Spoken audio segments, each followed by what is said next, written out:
course correction.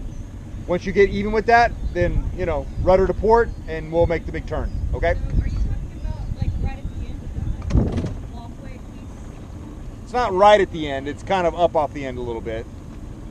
But I can start turning, like, basically I can follow all the way down to where You can go parallel to shore until you get to those 2 checkpoints that we described just now. Does that make sense? I guess I just don't, I don't know if I know what those 2 points are. All right, well, so the first one he's describing is the peace sign. It's like it's circled like graffiti on there. Do you see it? It's a pretty small like a circle. circle, It's like a but you can Okay, yeah, I see like a white one. Yeah, so like the white painted peace sign circle thing. up okay? a little bit closer towards the sidewalk, like Yeah. up the slope. Up by the wall, okay? Yeah. So I do see a post sticking up. Is it like a light on the top? No, so this is down, like this is down like where the peace sign is, but just up a little bit further to the right. You probably can't see it from here. I can see it, but I know exactly what it looks like. So that jogger just sort of passed it. The guy running from right to left, he passed it. Now he's getting much further away. I'll stop you. You see, there's another jogger coming. We'll watch him. This will be very exciting. Anyway, the other jogger's at the peace sign now. That's where the jogger is, okay? All right, do you see the other jogger coming from the right? Yes. All right. The anticipation's killing me, but when he gets there, I'll let you know where the post is.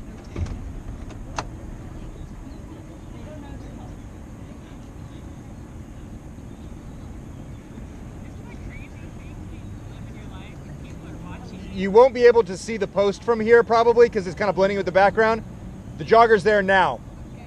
So that's where the other post is.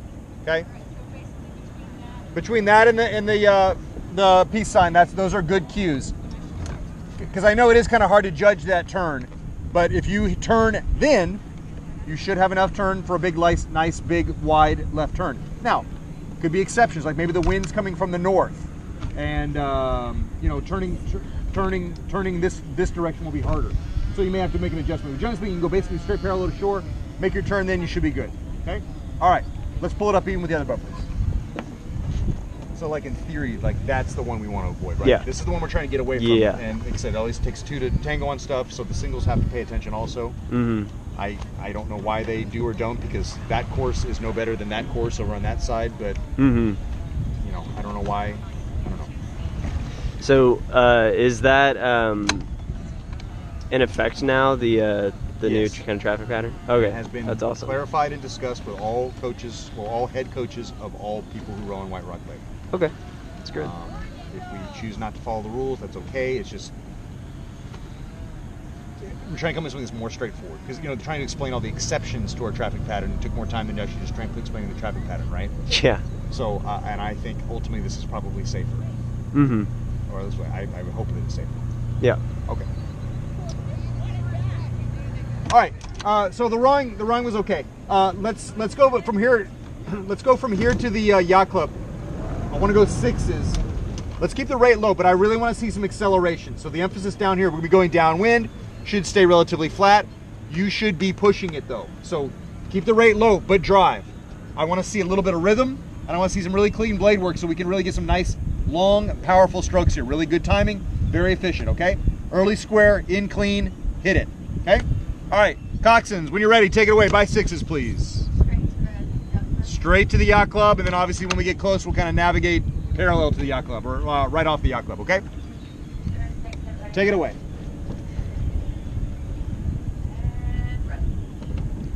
So like, for example, like Luis didn't follow the traffic pattern, but like everybody was friends, let alone, you know, Yeah. who knows if Fish has been able to communicate to him what the traffic pattern is, but like some point is, I'm not like, you know, looking forward to it, but also he doesn't row with lights. So like he was Really? out in the mornings, he's I mean, here's the thing, you can be it, like, you can do your own thing. I don't have a problem with, you know, Mm-hmm. I think he's doing it as like some act of defiance. I don't know. Maybe I'm describing weird. You know, maybe he's just a guy who doesn't want to roll with lights. I don't know. Mm-hmm. But like, he's like militantly opposed to following the pattern because he's cut us off so many times. And this is back when I was working at White Rock doing classes there. He would Right. cut us off. Right. So I'm just thinking is that he basically just doesn't care, which is fine. But it's not going to care until there's like an accident, and he's probably going to care. Yeah. And I'm going to get yelled at. But like, you know. We're trying to make this as predictable as possible. There is no substitute for awareness when it comes to safety, Mm-hmm. but you're participating in a sport where like no one's looking where they're going. Yeah. Guess what? If it were me, I'd want to be in the traffic pattern. Mhm. If I were in the single, right? It's like being on a moped with like semis going down the highway, and it's like I want to go down the wrong way down the road. Why would you want to do that? You know? That's like also like one of the first things, like I remember our coach telling us like when we were first starting out at rowing, we were like, look, whatever body of water you're rowing on, always ask what the traffic pattern Yeah. is. Seems pretty. It's like, you know, if you were to go to London. Yeah, no, exactly. you- Yeah, what side of the road they drive on. Well, and here's the thing. So I understand, like, look, when I would, row in a single out here, like, it's like, when the tree falls in the forest, anyways, there, does it make a sound? Well, if there's nobody out there, I don't care. You can do zigzags on this thing. It doesn't really matter to me. But, like, what if you didn't see them? That's Yeah, the point. That's yeah. why we had the track. What do you, I don't know. Only reason I say this is today, running his course here is no different than running that course there. Yeah. And on some level, it actually makes more sense. Like, I know he likes to train. Run the line. It's 2,000 meters. I mean, that in theory, that would give you like a really good training tool. Like that would, a logical person who knows how to row and is serious about training would normally want to run the line coming this direction. Yeah. The fact that he doesn't is just weird to me, but whatever. Anyway, the reality is for us though is we have to maintain our course, trying to avoid collisions or close calls or whatever. You know. Yeah, lead by example. Well, Kinda. we'll do what we can. I'm, whatever. I prefer it not to have to be like I said, it's almost like a battle of wills on some things with him, but we'll see how it goes.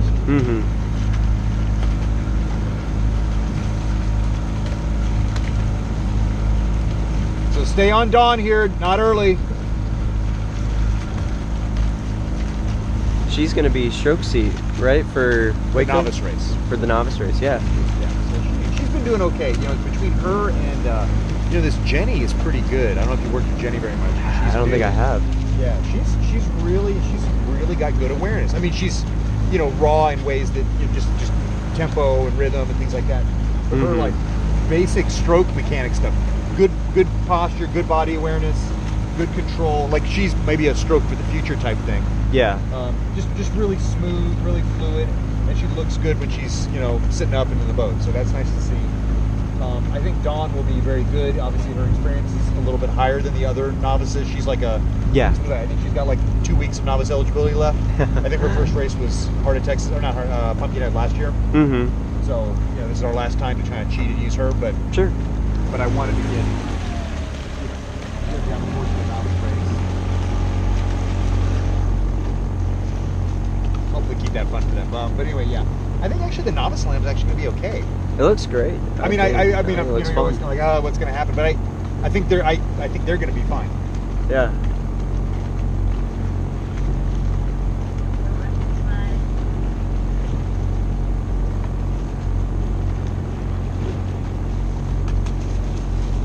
So this isn't too bad. I think we're going to sneak in here before race. Yeah. I'm glad the wind died down. Yeah. Or maybe it just feels that way because we're going downwind. But yeah, either way, it's not too choppy. Yeah. But yeah, she's been pretty good.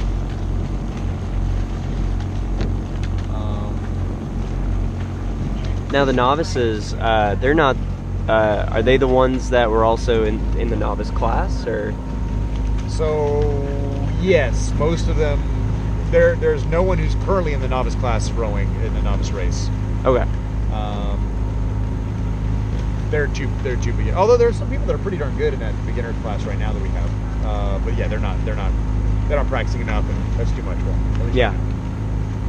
I'm surprised like the coxing them the other week. There's some ones that are pretty good for beginners. Pretty decent, yeah. Yeah, there's like these two girls, a young girl, I think they're Christian and Mercy's friends.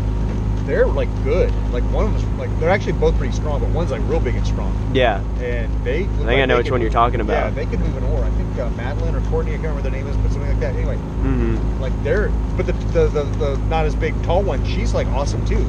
So they are like they're awesome. Good awareness, good strength, good fitness, and they're like figuring it out. They're not just cranking away and with no regard for anything else. Let's focus on that acceleration on the drive. So drop in and drive. Time it up together and accelerate.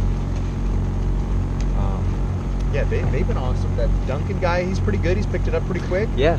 So nice to get another big guy in there who's got some finesse a little bit, which is nice. Yeah. Greg has dreams to make an all 8 men. I'm the same thing. I've only had it happen once in my it'll just be fun. 5. I mean, it'll just be fun. Like the same, I know the guys. Like, it sucks I can't get a mixed race for this, this Waco race, right? Yeah. The problem is I just like the number one, there weren't 4 guys available to go, but like, 4 is not probably a great. Like we're like pushing Barry at like an extreme rate right now, trying to get him in there because he really is only taking one. He's fewer than like probably 20 practices his rowing career, right? So he's doing awesome, but he just needs a ton of work. I mean, you're that big and strong. If you do something crazy, everyone's going to notice. Yeah.